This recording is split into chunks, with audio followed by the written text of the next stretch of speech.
मैं तो जो पिछले कुछ अरसे से देख रहा हूँ वो मुसलसल पाकिस्तान को डिस्टेबलाइज करने की जो एक कोशिश की जा रही है।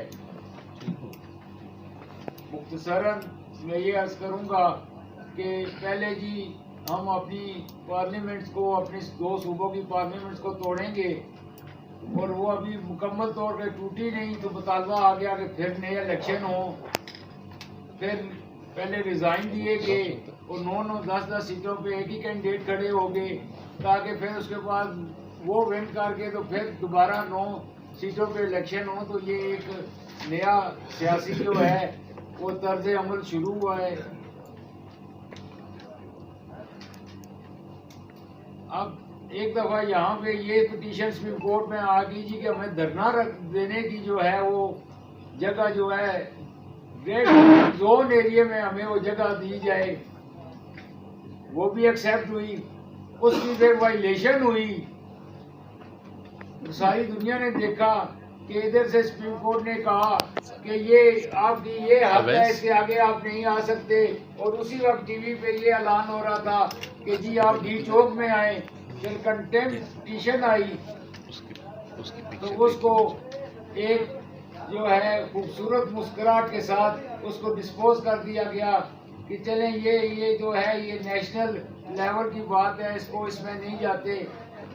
तो इन सारी चीज़ों को देखकर फिर डायरेक्ट पार्लियामेंट के साथ कन्फ्रंटेशन, ये जो चीज़ें हैं ये हमें जिस तरफ लेके जा रही हैं तो मेरा ख्याल है कि लायर्स को एक दफ़ा फिर दोबारा जो है वो देखना पड़ेगा कि क्या हम इसको तमाशा समझ के देखते रहें या इसमें कोई एक्टिव रोल अदा करें। इसके लिए तमाम वकला को एक्टिवेट करने की ज़रूरत है और उनको बताने की ज़रूरत है कि पाकिस्तान किस हालात से गुजर रहा है।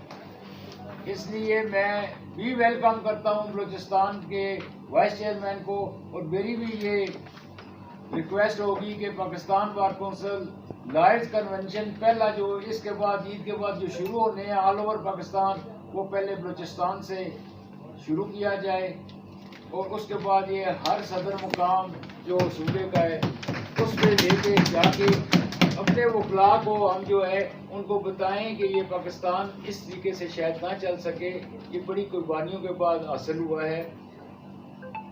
अब ये एक छोटी सी बात मेरे भाई ने की है, लेकिन अगर इसको देखा जाए कि क्या वजह है कि 2 सीनियर जज हमारे KPK हाई कोर्ट के रिटायर्ड हो गए हैं, उनको वापस घर भेज दिया गया है और उनमें से किसी को लेने के लिए वो कोई नहीं किया गया। अब ये हमारी एक फेडरेशन है, इसमें बाकी सूबों का जैसे हक है और ये राइपन थे, ये दोनों हमारे जजेस राइपन थे कि ये इनमें से चले 2 नहीं तो 1 तो आ सकते थे। वैसे तो सीनियरिटी का असूल था, सीनियरिटी के जज साहब को आना चाहिए था, लेकिन वो खामोशी है उधर।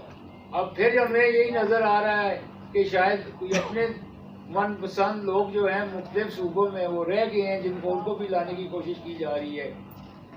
ये जो सुप्रीम कोर्ट की आपस में टसल और सुप्रीम कोर्ट की पार्लियामेंट के साथ जो रवैया है, इसको जो है हमें बहुत गहरी नज़र से देखना है।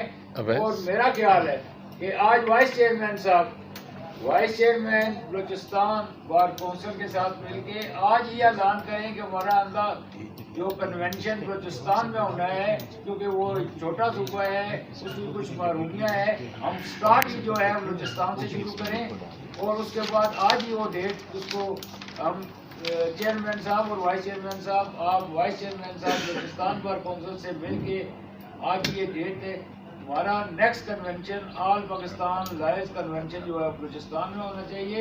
और ये जो मज़ीद हम अपने एजेंडे को देखेंगे उसके ऊपर जो है ना ये कन्वेंशन बहुत ज़रूरी है। बहुत मेहरबानी।